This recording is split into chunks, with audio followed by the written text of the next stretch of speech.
Good morning दोस्तों, मैं गुफरान खान फिर एक बार आपके साथ इस ऑनलाइन प्लेटफॉर्म पे इस सुबह की एक नई किरण के साथ आपके सामने आया हूं और आज कुछ हम आप नया सीखेंगे। इसके पहले हम आप क्या सीखे थे? हिमालय के बारे में। फिर हिमालय के 3 भाग को मैंने बताया था। फिर चौथा भाग जो मैंने बताया था ट्रांस हिमालय। अब ट्रांस हिमालय के बाद मैं बात करूंगा पूर्वांचल पहाड़ी की, लेकिन पूर्वांचल पहाड़ी की बात करने से पहले आज हम दर्रों की बात करेंगे। तो दर्रा क्या है उसके बारे में हम बात करेंगे। तो मेरे प्यारे दोस्तों, आज मैं दर्रे की बात करूंगा। तो दर्रा को इंग्लिश में कहते हैं पासेज। ओके, तो दर्रा उसे कहा जाता है जो पर्वतीय तथा पहाड़ीय क्षेत्रों का जो आवागमन प्राकृतिक मार्ग होता है उसे हम दर्रा कहते हैं। दर्रे का प्रयोग जो होता है मेरे दोस्तों, वो सबसे ज्यादा व्यापार के लिए, युद्ध के लिए, प्रवास यात्रा करने के लिए यहां पर किया जाता है। तो इस तरह से हम आज भारत के प्रमुख कुछ दर्रों की बात करेंगे जो आपके लिए बहुत ही ज्यादा महत्वपूर्ण होगा। दर्रा क्या है उस पर हम बात करेंगे। तो जैसे थोड़ा सा टॉपिक हम दर्रे के लिए आपको इस पे बोर्ड पर समझाना चाहते हैं, जिससे आपको ये बहुत ही अच्छे तरीके से मेरे दोस्तों समझ में आएगा। तो चलते हैं हम फिर आपको दर्रे के साथ मुतासिर करते हैं। ओके दोस्तों, जैसा कि मैंने अभी दर्रे की बात किया था, तो दर्रा हम मुख्य रूप से 2 प्रकार के दर्रों को अध्ययन करेंगे। तो जैसे पहला उत्तर भारत का और दूसरा दक्षिण भारत का। अभी जब हम सेगमेंट सेकंड में आएंगे, जो प्रायद्वीपीय पठार जब आपको हम पढ़ाएंगे, तो सेगमेंट सेकंड में आपको फिर दक्षिणी दर्रे के बारे में बतलाएंगे। अभी हम आप दर्रा जो पढ़ रहे हैं उत्तर भारत के, क्या पढ़ रहे हैं? उत्तर भारत के दर्रों के बारे में। जैसा इसके पहले मैंने बता दिया था दर्रों का क्या उपयोगिता है। तो दर्रों की क्या उपयोगिता है? दर्रों की ये उपयोगिता है जैसे यातायात साधन में, व्यापार में, प्रवास में और युद्ध में इन दर्रों का मुख्य रूप से प्रयोग किया जाता है। और मुख्य रूप से ये दर्रे क्या होते हैं? प्राकृतिक दर्रे होते हैं। तो आज हम मुख्य दर्रों के बारे में बतलाएंगे, क्योंकि मुख्य दर्रे बहुत ही ज़्यादा इम्पोर्टेंट हैं और बहुत ही ज़्यादा से ज़्यादा आपके कॉम्पिटिटिव एग्ज़ाम में ये दर्रों का क्वेश्चन बहुत ही अच्छे से बनता है और हमें उसका या उसकी जानकारी होना बहुत ही ज़्यादा ज़रूरी है। तो इस तरह से मैंने मैप पर इन दर्रों को दर्शाया है। और सबसे पहले अब इन दर्रों के बारे में हम बात करेंगे। तो सबसे पहले जो दर्रे की बात करेंगे वो है काराकोरम दर्रा। इसकी विशेषता क्या है? काराकोरम दर्रा जो है भारत का यानी कि सबसे ऊंचा दर्रा माना जाता है। क्वेश्चन बनेगा और बनता है, क्वेश्चन आया भी है, पूछता भी है मेरे दोस्तों कि भारत का या इनमें से भारत का सबसे ऊंचा दर्रा कौन सा है? तो आपको 4 ऑप्शन दे दिया जाएगा। काराकोरम दे दिया जाएगा, जोजिला दे दिया जाएगा, बुर्जिल दे दिया जाएगा और बानिहाल दे दिया जाएगा। तो जिससे आपका क्वेश्चन, जो आप क्वेश्चन पढ़ेंगे जब रीड करेंगे और यहाँ पर जो टॉपिक मैं पढ़ा रहा हूँ और इस टॉपिक को, उससे आप जब क्या करेंगे, उसको जोड़ेंगे टॉपिक को, और फिर आपके माइंड में वो चीज़ें आएंगी। तो जैसे ही आपके माइंड में ये चीज़ आएगी कि हाँ सर ने मुझे ये बताया था काराकोरम दर्रा जो है भारत का सबसे ऊंचा दर्रा है, तो उस तरीके से आपका ऑप्शन जो है मेरे प्यारे दोस्तों सही हो जाएगा। तो इस तरह से हम बात करेंगे काराकोरम दर्रे की। तो काराकोरम दर्रे की सबसे महत्वपूर्ण विशेषता ये है कि ये भारत का सबसे ऊंचा दर्रा माना जाता है। तो पहला दर्रा काराकोरम दर्रा, और यह काराकोरम दर्रा क्या है? काराकोरम श्रेणी में स्थित है। काराकोरम श्रेणी में स्थित है। और यह दर्रा, इसकी एक और विशेषता है, यह दर्रा क्या है? किस हिमालय का हिस्सा है? किस हिमालय का भाग है? किस हिमालय में स्थित है? तो भैया ये क्या होगा मेरे दोस्तों? ये होगा ट्रांस हिमालय में। किस में होगा? ट्रांस हिमालय में। जैसे इसके पहले मैंने आपको 6 श्रेणियां पढ़ाया। 6 श्रेणियों में मैंने बताया था कि ट्रांस हिमालय की मुख्य रूप से 3 श्रेणियां हैं, काराकोरम, दूसरी लद्दाख, तीसरी जास्कर। इस तरह से इन 3 श्रेणियों को मैंने बताया था, ये ट्रांस हिमालय की श्रेणियां हैं। फिर हम बात इधर करेंगे 3 और, तो 3 में जो आपका लघु हिमालय में 2 हैं। लघु हिमालय में कौन कौन सी है? पीर पंजाल, पीर पंजाल के बाद धौलाधर, और धौलाधर हो गई ये लघु हिमालय, और उसके बाद बाह्य हिमालय में एक और आपकी श्रेणी है शिवालिक।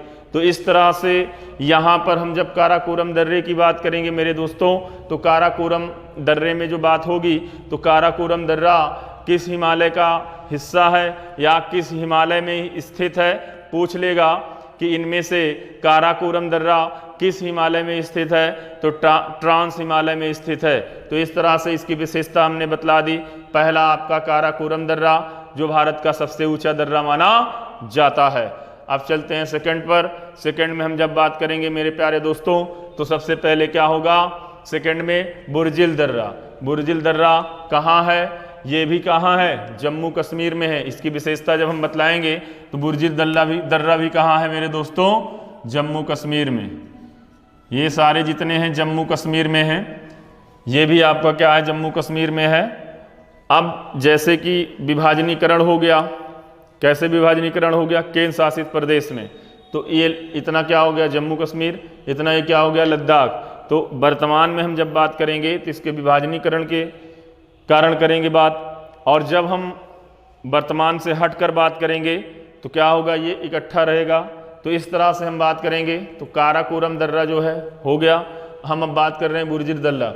बुर्जिल दर्रा जो है ये भी जम्मू कश्मीर में है, और इसकी विशेषता क्या है? ये श्रीनगर को गिलगित से क्या करता है? जोड़ता है। श्रीनगर से गिलगित को जोड़ता है। अब श्रीनगर को और गिलगित को जोड़ेगा। गिलगित जो है ये पाकिस्तान की समीप, पाकिस्तान के क्या है? ये समीप है, पाकिस्तान के समीप। ये पाकिस्तान के समीप है, और इसी रास्ते से क्या है? यही रास्ता, यही दर्रा जो है पाकिस्तान को जोड़ेगा, और इसी से पाकिस्तान जाने का मार्ग भी है। तो इस तरह से हम दूसरी बात किए बुर्जिल दर्रा। अब हम तीसरी बात करेंगे जोजिला दर्रा। जोजिला दर्रा भी आपका कहाँ है? जम्मू कश्मीर में। जोजिला दर्रा क्या करता है? श्रीनगर को लेह से जोड़ता है। यानी लेह जाने का रास्ता किस दर्रे से है? जोजिला दर्रे से है। और इसकी विशेषता क्या है कि ये जास्कर श्रेणी में स्थित है। कहाँ है? जास्कर श्रेणी में। इसकी मुख्य रूप से जो हम बात करेंगे स्थिति की, तो क्या होगा मेरे प्यारे दोस्तों? जास्कर श्रेणी। तो काराकोरम, बुर्जिल दर्रा एंड जोजिला दर्रा जो है, ये तीनों दर्रे जो हैं ट्रांस हिमालय का हिस्सा है। यानी ट्रांस हिमालय में है, ट्रांस हिमालय में स्थित है मेरे प्यारे दोस्तों। फिर उसके बाद हम चौथे दर्रे की बात करेंगे, बानिहाल दर्रा। बानिहाल दर्रा जो है ये भी जम्मू कश्मीर में है, और ये स्थित कहाँ है? महान हिमालय में। और यहाँ पर सबसे महत्वपूर्ण बात इसकी ये है, सबसे ज़्यादा अच्छा या अच्छी विशेषताएं जो हम मानेंगे इसकी बानिहाल दर्रा की, वो सबसे मुख्य विशेषता ये है कि भारत की सबसे लंबी जो सुरंग है जवाहर सुरंग, किसकी? भारत की।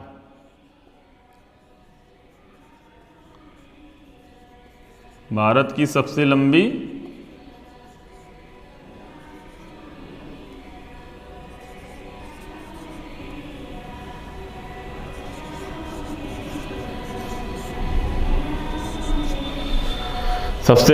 सुरंग का नाम क्या है? जवाहर सुरंग। इसका जवाहर सुरंग क्यों नाम पड़ा? क्योंकि इस सुरंग का जो उद्घाटन किया वो आपके प्रथम जो प्रधानमंत्री कौन थे?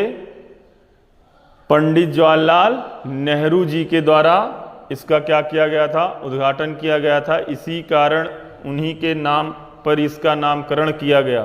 किसके नाम पर?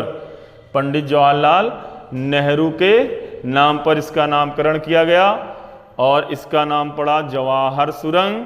और यह क्या है? भारत की सबसे लंबी सुरंग है। यहाँ पर एग्जाम भी आप पॉइंट से देखेंगे तो यहाँ पर भी एक क्वेश्चन आपका पुटअप होगा, बनेगा, पूछ लेगा कि इनमें से वह कौन सा दर्रा है जिस पर भारत की सबसे लंबी जवाहर सुरंग जो है स्थित है या बनाई गई है।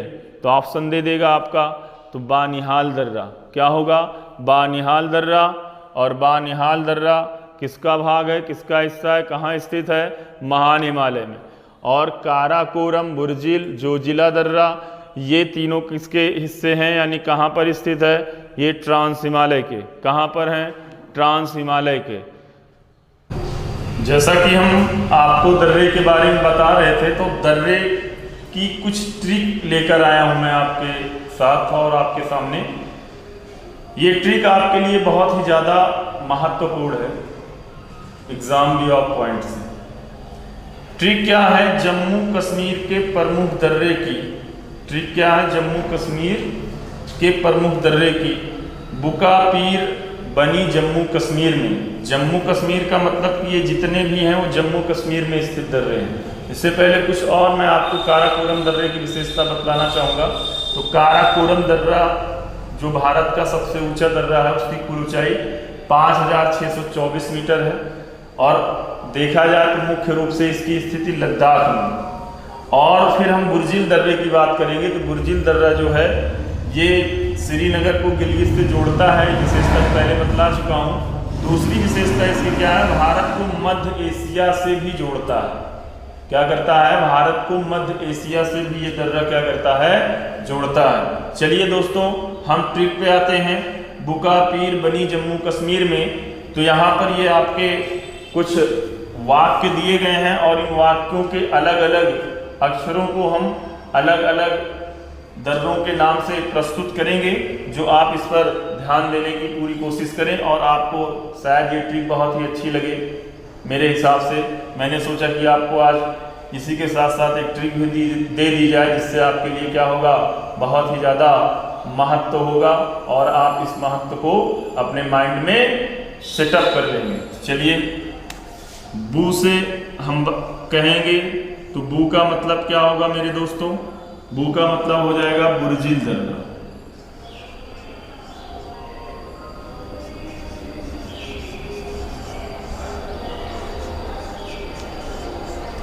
फिर मेरे दोस्तों का मतलब हो जाएगा काराकोरम दर्रा।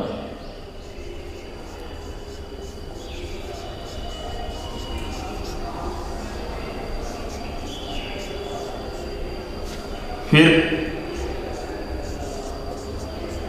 पीर का मतलब हो जाएगा पीर पंजाल। क्या हो जाएगा? पीर पंजाल। बनी जो, यहां पर बनी जो जम्मू कश्मीर में, पीर का मतलब पीर पंजाल।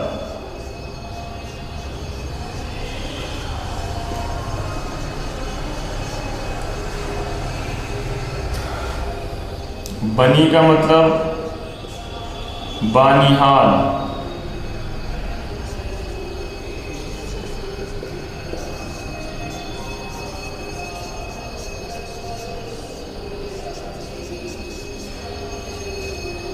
जो का मतलब जोजिला।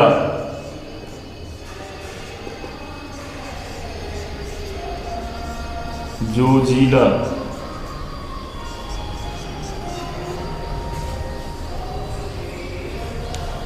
1 2 3 4 5।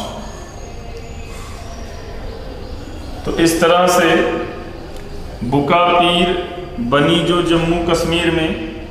तो अब जम्मू कश्मीर का मतलब कि ये जो पांचों दर्रे हैं ये आपके किस राज्य में हैं? ये आपके जम्मू कश्मीर में। कहाँ है? जम्मू कश्मीर।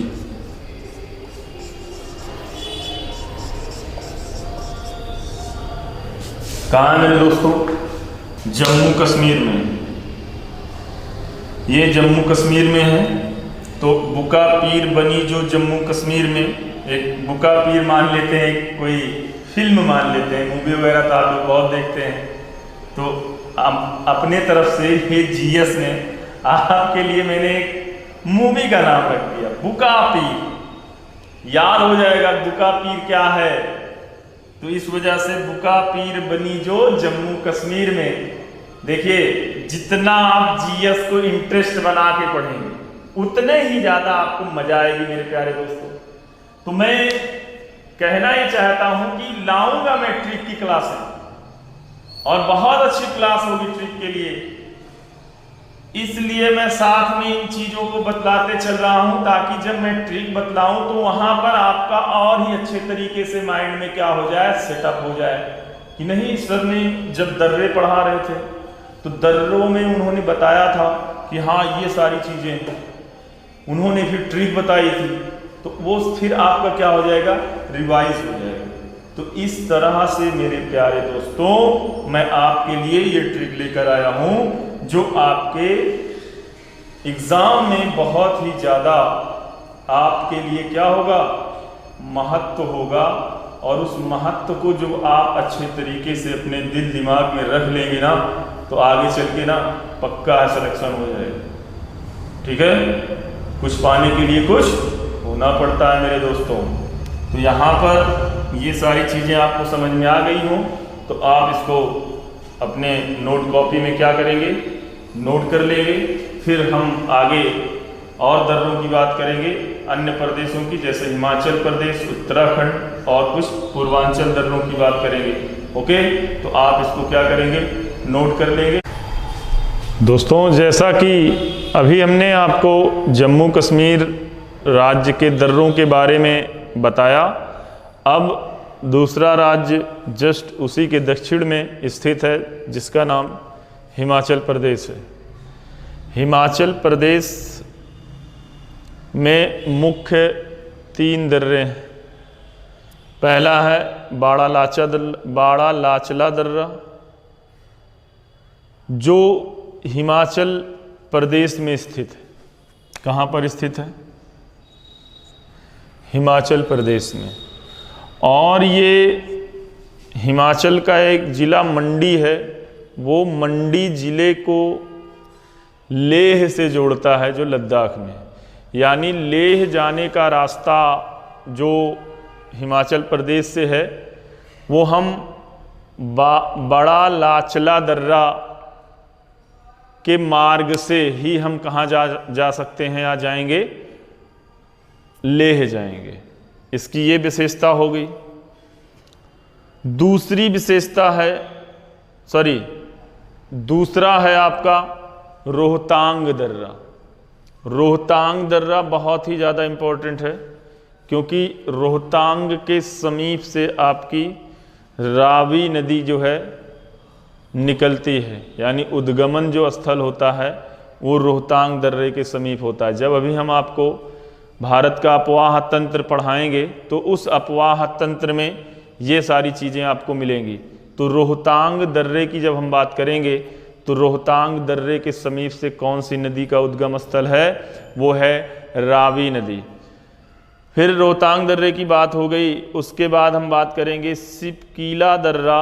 ये हिमाचल प्रदेश में भी, मतलब हिमाचल प्रदेश में ही स्थित है। ये हिमाचल प्रदेश की राजधानी शिमला को तिब्बत से जोड़ता है। शिमला को किससे जोड़ता है, तिब्बत। यानी कि सिपकीला ही दर्रे के मार्ग से हम कहाँ जाएंगे, तिब्बत जाएंगे। तो तिब्बत में जहाँ से आपकी सतलज नदी का उद्गम स्थल होता है, तो सतलज नदी जो है इसी सिपकीले दर्रे के पास से गुजरती है। मानसरोवर झील है, मानसरोवर झील से भी क्या होता है, सतलज नदी का क्या होता है, उद्गम होता है। तो जब वो भारत में प्रवेश करती है तो इसी सिपकीला दर्रे के समीप, यानी इसी सिपकीले दर्रे के ही पास से, यानी इसी के पास से क्या करती है, ये नदी भारत में प्रवेश करती है, सतलज नदी। क्योंकि एग्जाम भी आप पॉइंट से ये क्वेश्चन बनेगा, पूछता भी है, आया भी है क्वेश्चन, कई बार पूछा है मेरे प्यारे दोस्तों कि सतलज नदी जो है भारत में किस दर्रे दे देगा या किस स्थल से प्रवेश करती है, तो आपका जो आंसर होगा वो होगा शिव किला दर्रे के समीप क्या करती है, ये भारत में प्रवेश करती है।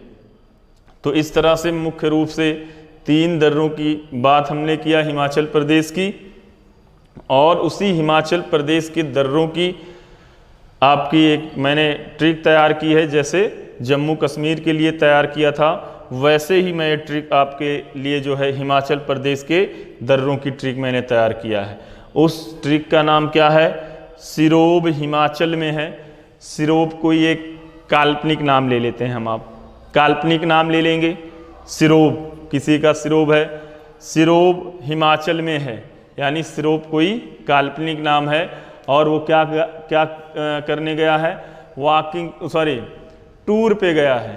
टूर पे गया है, कहाँ गया है, टूर पे गया है। और जब वो टूर पे गया है तो टूर का मतलब ये होता है घूमने के लिए, और ज़्यादा से ज़्यादा आदमी हिल स्टेशन वगैरह जाता है, क्योंकि वहाँ का इन्वायरमेंट जो होता है, पर्यावरण जो होता है बहुत ही अच्छा होता है।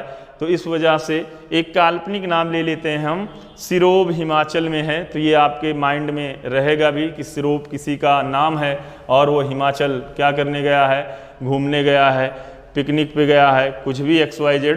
तो यहाँ पर हम सिरोब का जब फुल फॉर्म निकालेंगे अलग अलग, तो सी से आपका क्या हो जाएगा, शिव किला। सी से क्या हो जाएगा, शिव किला दर्रा।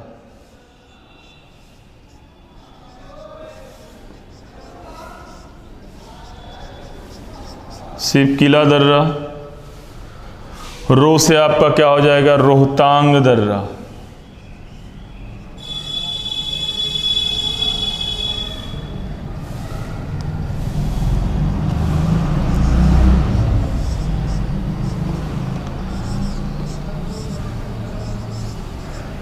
रोहतांग दर्रा।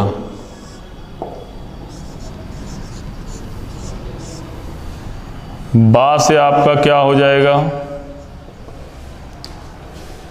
बड़ा लाचला दर्रा।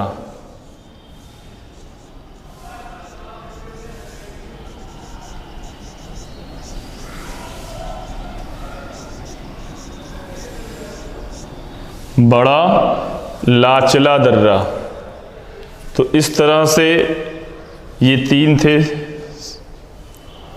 शिव किला, रोहतांग और बड़ा लाचा दर्रा। फिर आगे हम अब तीसरा राज्य जो है जिसका नाम क्या है, उत्तराखंड। अब उत्तराखंड राज्य के दर्रों के बारे में हम आप बात करेंगे। हम आप क्या करेंगे, बात करेंगे उत्तराखंड के मुख्य 3 दर्रों की।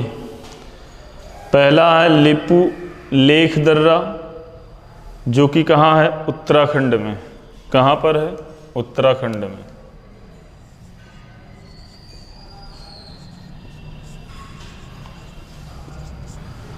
माना दर्रा, नीत दर्रा, ये भी कहाँ है, उत्तराखंड में। और इन दर्रों के लिए मैं एक और भी ट्रिक लेकर आया हूँ, मालनी उत्तराखंड में है।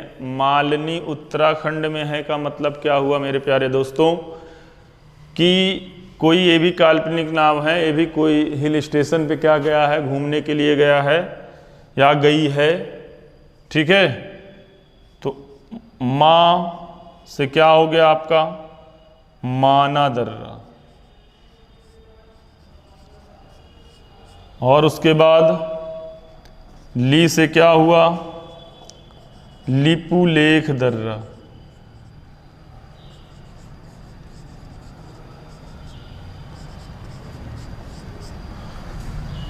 नी से क्या हो गया, नीति दर्रा।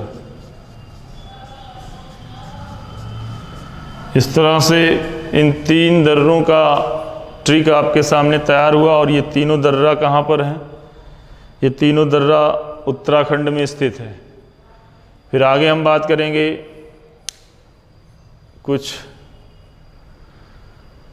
पूर्वांचल पहाड़ियों के दर्रों के बारे में, जो इस तरह से यहाँ पर बतलाया जाएगा, ठीक है। दोस्तों, जैसा कि अभी मैंने बात किया था कुछ देर पहले उत्तराखंड के बाद अब हम बात करेंगे सिक्किम के दर्रों की। तो सिक्किम के दर्रों की बात करेंगे तो सिक्किम में सबसे प्रमुख दर्रा जो है वो नाथुला दर्रा है, जो भारत और चीन को जोड़ता है। किसे जोड़ता है? भारत और चीन को। इस दर्रे की कुछ विशेषताएं हम बताएंगे आपको। ये दर्रा जो है भारत और कैलाश पर्वत श्रेणी जो आपका तिब्बत में है और मानसरोवर जो है उसको भी ये जोड़ता है, नाथुला दर्रा। भारत का ये व्यापारिक दर्रा था, यहाँ से व्यापार होता था भारत और चीन के बीच में। जब 1962 में युद्ध हुआ तो इस दर्रे को पूर्ण तरीके से क्या हुआ? बंद करा दिया गया, सील करा दिया गया।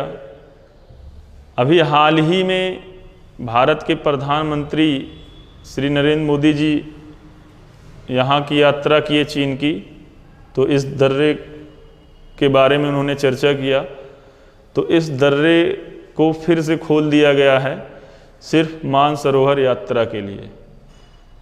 जब वर्तमान से यानी करंट से क्वेश्चन बनता है ज्योग्राफी के अकॉर्डिंग, तो ये आपको ध्यान में रखना जरूरी होगा।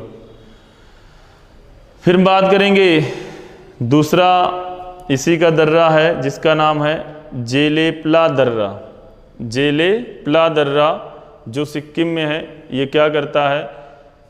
भारत और भूटान को, यानी भारत से भूटान जाने का जो रास्ता है वो कौन सा है? जेलेपला दर्रा है। ये भारत को किससे जोड़ता है? भूटान से जोड़ता है। भारत को किससे जोड़ता है? भूटान से जोड़ता है। तो इस तरह से ये मुख्य दर्रा हो गया किसका? ये मुख्य दर्रे हो गए आपके सिक्किम के। तो यहाँ पर जो है ट्रिक बनेगी वो ये बनेगी, जैन सिक्किम में है।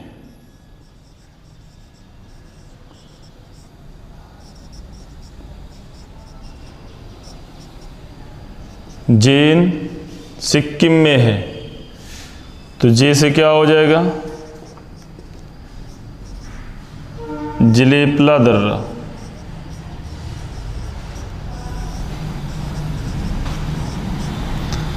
ना से क्या हो जाएगा आपका?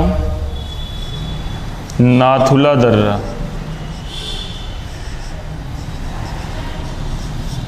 इस तरह से इस दर्रे की क्या हो गई? ट्रिक हो गई। फिर आगे हम बात करेंगे तो अरुणाचल प्रदेश के दर्रों के बारे में। ये भी बहुत ज़्यादा इम्पोर्टेंट दर्रा है, बहुत ही ज़्यादा इम्पोर्टेंट दर्रा है। इसके बारे में हम बात करेंगे तो सबसे पहले हम बोमडिला दर्रा की बात करेंगे, जो कहाँ है? अरुणाचल प्रदेश में। पूछा भी जाता है कि बोमडिला दर्रा कहाँ स्थित है, तो बोमडिला दर्रा जो है आपका ये स्थित है अरुणाचल प्रदेश में। फिर हम बात करेंगे दिफू दर्रे की, तो ये भी अरुणाचल प्रदेश में है दिफू दर्रा। और दिफू दर्रा बहुत ही ज़्यादा इसलिए इम्पोर्टेंट है कि ये भारत को चीन से जोड़ता है। भारत यानी कि चीन जाने का रास्ता है। और इसी आगे दर्रे की जो बात करेंगे, इसी दर्रे के बाद यानी इस दर्रे के बाद बहुत ही ज़्यादा महत्वपूर्ण दर्रा है यांगदाप दर्रा। ये बहुत बार पूछा जाता है, यांगदाप दर्रा, ये बहुत इम्पोर्टेंट है। यांगदाप दर्रा क्या है मेरे दोस्तों? यांगदाप दर्रा क्या है? यांगदाप दर्रे की बात करेंगे तो यहाँ से जो आपकी ब्रह्मपुत्र नदी कहाँ से निकलती है? तिब्बत के पठार से। तिब्बत में इसे सांगपो के नाम से जानते हैं। अभी जब मैं आपको भारत का अपवाह तंत्र पढ़ाएंगे तो उसमें बहुत ही अच्छे तरीके से मैं आपको ब्रीफ कर दूंगा नदियों के बारे में। तो जब ब्रह्मपुत्र भारत में प्रवेश करती है तो उसका प्रवेश करने का जो स्थल होता है तो सबसे पहले यांगदाप दर्रे से ही होकर प्रवेश करती है, पूछ लेगा। और जैसे ही ये यहाँ अरुणाचल प्रदेश में पहुँचती है तो इसका नाम दिहांग हो जाता है। इसका नाम क्या रहता है? दिहांग। तो ये यांगदाब दर्रा जो है, इस यांगदाब दर्रे के समीप या इस यांगदाब दर्रे के अंदर से ये क्या है, ब्रह्मपुत्र नदी भारत में प्रवेश करती है। और ये दर्रा भी जो है भारत को चीन से जोड़ता है, और भारत को चीन के साथ साथ ये म्यांमार को भी जोड़ता है। तो इसलिए इसे त्रिसंधि कहा जाता है। त्रिसंधि का मतलब होता है 3 देशों को, भारत, चीन और म्यांमार। कौन? यांगदाब दर्रा। पूछ लेगा इनमें से किस दर्रे को त्रिसंधि दर्रा के नाम से जाना जाता है, तो इनमें से कौन हो जाएगा? यांगदाब दर्रे को हम क्या मानते हैं?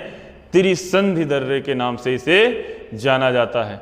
तो इस तरह से मेरे प्यारे दोस्तों, आपको ये जो मैंने अभी टॉपिक पढ़ाया ये समझ में आया होगा।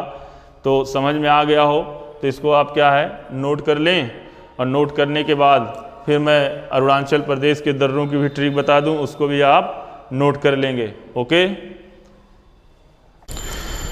जैसा कि मेरे दोस्तों मैं अभी दर्रों की बात कर रहा था, तो दर्रों के साथ मैंने अरुणाचल प्रदेश के दर्रों की ट्रिक को आपके लिए तैयार किया।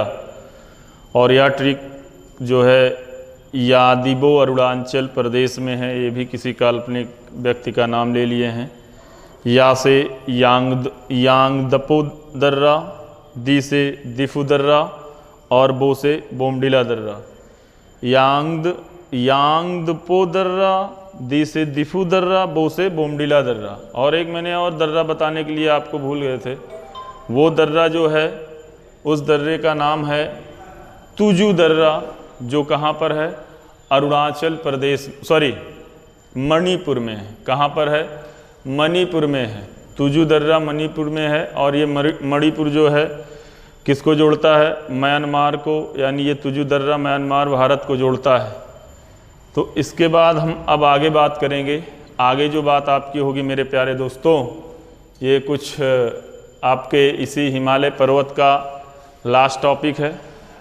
और इस हिमालय पर्वत का लास्ट टॉपिक यानी फर्स्ट सेगमेंट का लास्ट टॉपिक है। थोड़ा सा मैंने सोचा इसके बारे में आपको जानकारी दी जाए। तो उत्तर पर्वतीय प्रदेश के उत्तर में जो आपका है, और या जो उत्तर पर्वतीय प्रदेश में स्थित यानी जो ये हिमालय की श्रेणी है, ये एशिया की सबसे लंबी और सबसे ऊंची श्रेणी है। सबसे लंबी और सबसे ऊंची ये श्रेणी है, क्योंकि यहाँ पर विश्व का सबसे बड़ा माउंट एवरेस्ट यहीं पर पाया जाता है। तो अब इसकी ऊंचाई पर आप जाएंगे तो ट्रांस हिमालय के ऊपर एक पामीर का पठार है। इस पामीर के पठार को विश्व की छत और एशिया की छत कहा जाता है। और इसके पूर्व में कुन लुन की पहाड़ियां हैं, जो कहाँ पर है? चीन में है। और हिंदू कुश पर्वत, कुछ हिस्सा इसका अफगानिस्तान में है। अफगानिस्तान। और कुछ हिस्सा जो इसका कहाँ पर है? पाकिस्तान में। इस पर हम बात करेंगे। और यहीं पर एक दर्रा बहुत महत्वपूर्ण दर्रा है, खैरब का दर्रा। कौन सा दर्रा है? खैरब का दर्रा। खैरब का दर्रा कौन सा दर्रा है मेरे दोस्तों? खैरब का दर्रा। इसके पूर्वी हिस्से में कौन सी पहाड़ी है? कुन लुन की पहाड़ी। कहाँ है? चीन में है। और इसके पश्चिम में हम देखेंगे तो हिंदू कुश पर्वत है। हिंदू कुश पर्वत का कुछ भाग, कुछ हिस्सा कहाँ है? अफगानिस्तान में है। कुछ हिस्सा कहाँ है? पाकिस्तान में है। और इन दोनों पहाड़ियों के बीच में एक दर्रा है, खैरब का दर्रा। खैरब का दर्रा है। और जैसा कि मैंने शुरू में बताया था दर्रे के बारे में कि पर्वत और पहाड़ियों के बीच का जो आवागमन का प्राकृतिक मार्ग होता है उसे हम दर्रा कहते हैं। तो आप यहाँ पर देख भी रहे होंगे कि एक ये हिंदू कुश का कुछ हिस्सा है और हिंदू कुश पर्वत का कुछ हिस्सा पाकिस्तान, और उसके बीच में एक क्या है? दर्रा। उस दर्रे का नाम खैरब दर्रा है। तो इस तरह से इसकी बात हम करेंगे। तो भारत में जो प्रवेश किया गया है, यहाँ से कोई नहीं प्रवेश किया है, क्योंकि ये बहुत ही ज़्यादा ठंड स्थल है, बहुत ही ज़्यादा ठंड स्थल है। तो यहाँ से कोई नहीं प्रवेश किया है और ना कर पाएगा कभी भी। इस वजह से यहाँ पर जो आपकी श्रेणी है काराकोरम श्रेणी, इसीलिए काराकोरम श्रेणी को एशिया की रीढ़ की हड्डी कहा जाता है। एशिया की रीढ़ की हड्डी किसे कहा जाता है? काराकोरम को।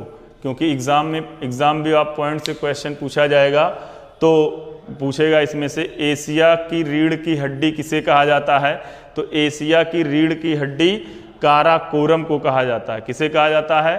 काराकोरम को। और यहाँ से आज दिन तक कोई प्रवेश नहीं किया है। जितने लोगों ने प्रवेश किया है वो यहाँ से पश्चिमी साइड से, इन्होंने पश्चिमी किनारे से यहाँ पर प्रवेश किया है, वो भी खैरब के दर्रे से। जैसे आर्यों का आना बताया जाता है, थोड़ा सा प्राचीन इतिहास से हम देखेंगे आर्यों का आगमन कहाँ से हुआ था। आर्यों का आगमन अफगानिस्तान और पाकिस्तान के बीच में जो एक खैरब दर्रा है, उस खैरब दर्रे से हुआ था। और मुख्यतः इसकी स्थित खैरब दर्रे की अफगानिस्तान में है। कभी कभी पूछ लेता है कि इनमें से खैरब दर्रा किस देश में स्थित है, तो वो होगा अफगानिस्तान में।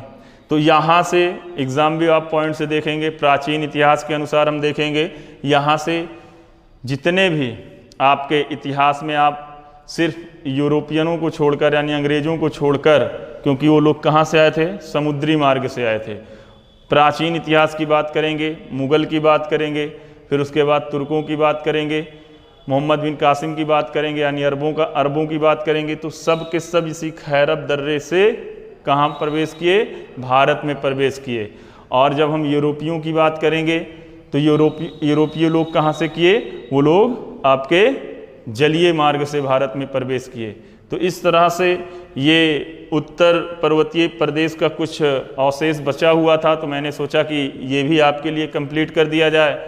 तो जहाँ तक मेरी उम्मीद है कि आपको ये क्लास जो है समझ में आई होगी, और ये सारी चीज़ें मैंने जो आज आपको बतलाया भी बहुत अच्छे तरीके से आपके माइंड में सेटअप हुआ होगा। तो मैं आपसे ये कहना चाहता हूँ कि हमारे इस चैनल को आप लोग जो है सब्सक्राइब करें और अपने दोस्त और रिश्तेदार और भी जितने जानने वाले हैं सबको इस चैनल को सब्सक्राइब करने के लिए बोलें, और ज़्यादा से ज़्यादा लाइक बढ़ाएं और ज़्यादा से ज़्यादा हमारे व्यूअर्स बढ़ाएं। और आपका ये जो है फर्स्ट सेगमेंट कंप्लीट होता है। कल मैं एक नई ऊर्जा के साथ आपके साथ सेकंड सेगमेंट लेकर आऊँगा। उत्तर भारत का जो है गंगा का मैदान, जो विस्तार और विशाल मैदान है, विस्तार सबसे बड़ा विस्तृत मैदान और विशाल मैदान है, उसको लेकर आऊँगा। और आप लोग इस लॉकडाउन में अपने आप को जितने अच्छे से प्रिपेयर कर लें, बहुत ही आपके लिए फ़ायदा होगा। और बस इससे ज़्यादा और मैं कुछ नहीं कहना चाहता हूँ। आपका जो है आपके उज्जवल भविष्य की मैं मनोकामना करूँगा कि आप अपने लक्ष्य को प्राप्त करें और खूब आगे बढ़ें। Bye bye.